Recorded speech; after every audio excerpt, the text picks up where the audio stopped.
मेरे सभी अनुभवी अध्यापकों एवं मेरे प्रिय विद्यार्थियों, आज आप सभी को विदाई समारोह की सभी को हार्दिक शुभकामनाएं। जिसने भी जो घोषणाएं की है मैं उनके लिए उज्जवल भविष्य की कामना करता हूँ।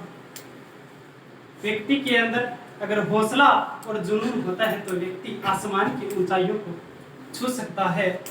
वो हौसला कहीं बाजार में नहीं मिलता, अगर सब्जी की दुकान में मिलता तो सभी को बांट दिया होता। वो हौसला तो अपने मन के अंदर उजागर करना पड़ता है, तो उसके लिए अपनी खून पसीने दिन रात अपनी मेहनत करनी पड़ती है।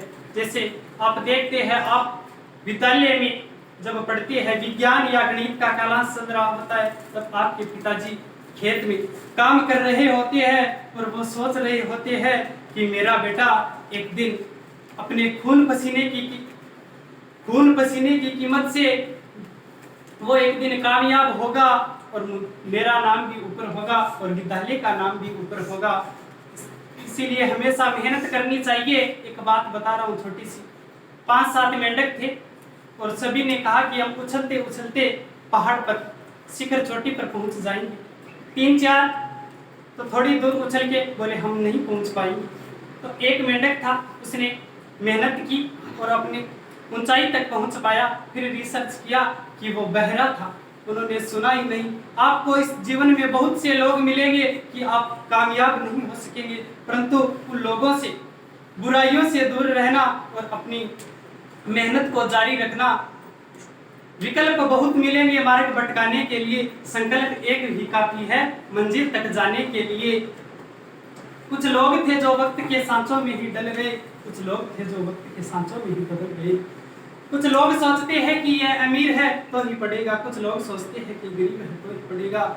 अरे वो अखबार बेचने वाला आज मिसाइल मैन के नाम से नहीं जाने जाता, अगर अमीर गरीब की बात करें तो। और प्रांजल पाटिल जो दृष्टिहीन थी, वो भारत की पहली IAS महिला बनी है। अपनी तैयारी को निरंतर करते रहे और हमेशा आगे बढ़ते रहे सकारात्मक सोच के साथ। मैं एक छोटा सा शब्द प्रयोग करना चाहता हूँ। शब्द है आइसक्रीम। ऐसा शब्द नहीं है, मैं इसका अर्थ बताऊंगा। आइसक्रीम, पहले आ का अर्थ है अच्छी सोच के साथ बढ़ो, ई का अर्थ है ईमानदारी और प्रतिनिष्ठा, स का अर्थ है सकारात्मक सोच, क्रीम का अर्थ है हमेशा क्रियाशीलता बनना है। अपनी क्रिया जो आपने कार्य के प्रति है वह सच्चे लगन और मेहनत के साथ करना है। मैं का अर्थ है मेहनत करनी है, लगातार मेहनत करनी है और अपने सपनों को साकार करना है। अपने जीवन में कभी भी निराश नहीं होना है, हमेशा सोच समझकर कार्य करना चाहिए, हमेशा समझना चाहिए कि यह क्या है। एक व्यक्ति था, उसने कुछ समझा नहीं। एक बार फौजी आइडो गांव में बन गयो तो मन नहीं एक दिवाड़ियों बन गयो, मन नहीं फौजी बना लियोगी बन गयो। हाँ, बोला तने 3 शब्द सीखना उसी। बोले ठीक है सीख लियो।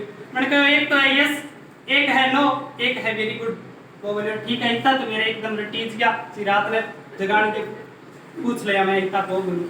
जरा बाद में एक प्लेटफार्म पर गयो, 3 शब्द रटेड़ा। बाद में फिर चोरी हुई, एक पर्स गम गयो। जनाबी ने कहो कि वो आपने पर्स चुराया। बोले यस।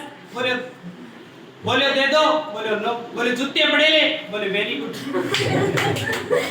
हमेशा अपनी परिस्थितियों को ठीक से समझ ले। कुछ व्यक्ति होते हैं जो यहाँ पर अधिक खर्च मिलने पर कुछ लोग विद्यालय तक तो ठीक ही, बाहर कॉलेज में जाते हैं तो वहाँ उसको माहौल के चकाचौंध उसको बर्बाद कर देती है। जो मित्र आपके जीवन को बर्बाद कर दे वो मित्र कहलाने का हक ही नहीं है। खून और पसीने में बड़ा अंतर होता है, पत्थर और नगीने में भी बड़ा अंतर होता है। मुर्दों घड़ियों की तरह सांस लेने वालों, जीने में और मुर्दों घड़ियों की तरह सांस लेने में भी बड़ा अंतर होता है। बाबा साहेब अम्बेडकर ने कहा कि शिक्षा वह शेरनी का दूध है जो जितना पिएगा वह उतना ज्यादा दहाड़ेगा। मैं कहता हूं कि जो जितना देर तक ज्यादा पिएगा वह उतनी देर तक ही दहाड़ेगा। हमेशा मेहनत करते रहे। और अमरचंद जी ने कहा है कि वो आपकी कविता सुना दो, मैं वो कविता सुनाता हूँ। 27 फरवरी 1931 को चंद्रशेखर आजाद शहीद हुए थे। मार्च में भगत सिंह, राजगुरु, सुखदेव को फांसी देने की सजा हो गई। तब चंद्रशेखर आजाद इधर उधर भटक रहे थे इन तीनों को बचाने के लिए। अहले ए बहादुरों के किस्से सुना करो, इनके किस्से सुनने और सुनाने लायक होते हैं। क्या विस्मयकारी दृश्य देखा होगा उन्होंने, पेड़ पार्क के पत्तों ने सहसा आजाद को घेर लिया, फिरंगी कमबख्तों ने पैरों की जुर्मट से कदमों की आहट आई, समझ गए शेखर के गद्दारों ने अपनी जात मिटाई।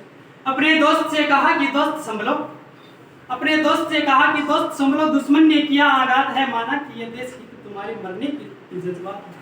तुम जाओ तो अभियान जारी रखना, इसमें डरने की क्या बात है, छिन्न मस्ता काल विजय भवानी मेरे साथ है। आजाद के लिए एक संबोधन है जगदम्बा का केहरी। वो जगदम्बा का केहरी वो परेड पार्क में दौड़ रहा था, इंद्र का ऐरावत इंकलाबी भाषा में चिंगाड़ रहा था, नील गगन में दिनकर भी अस्ताचल की ओर बढ़ रहा था। भारत का अकेला सिंह सैकड़ों बेड़ियों से लड़ रहा था। हौसला था, जुनून था, जज्बा था,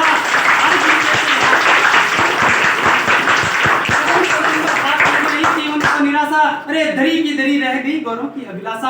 आजाद की पिस्तौल बोल रही थी भद्रकाल, सुमित्रानंदन ने इंद्रजीत को सारा शक्ति से वर पाकर जय दर्द का काल बने अर्जुन, जय दर्द का काल बने अर्जुन भी। आजाद ने 3 गोरे मार गिराए जय भवानी बोलकर। आजाद ने वो पिस्तौल उठाया और धरती को अपने हाथों में उठाया, हे भारत मां तू क्षमा करना, आजाद होके भी आजाद नहीं करा पाया मां में तुझको। अरे मां के गर्भ में ही त्याग दिया था उसने मृत्यु के भय को, दसों दिशाएं अचंभित थी जानकर आजाद के निश्चय को। थर्रा उठा जब काल पुरुष भी आने वाले पल को, बंपा त्रिवेणी का संगम सहम गया और धरा भी कांपी। तब युग युगांतर तक रहे आलोक की देशभक्ति की मशाल जला दी। आजाद ने अंतिम गोली वंदे मातरम बोलकर अपनी कनपट्टी पर चढ़ा दी। रक्षबन में लिया गया सारा उसे अंतिम था। भारत का स्वाभिमान सम्मान बलि हो गया अद्भुत वैभव से, और घंटों तक दूर रहे फिरंगी आजाद की सबसे।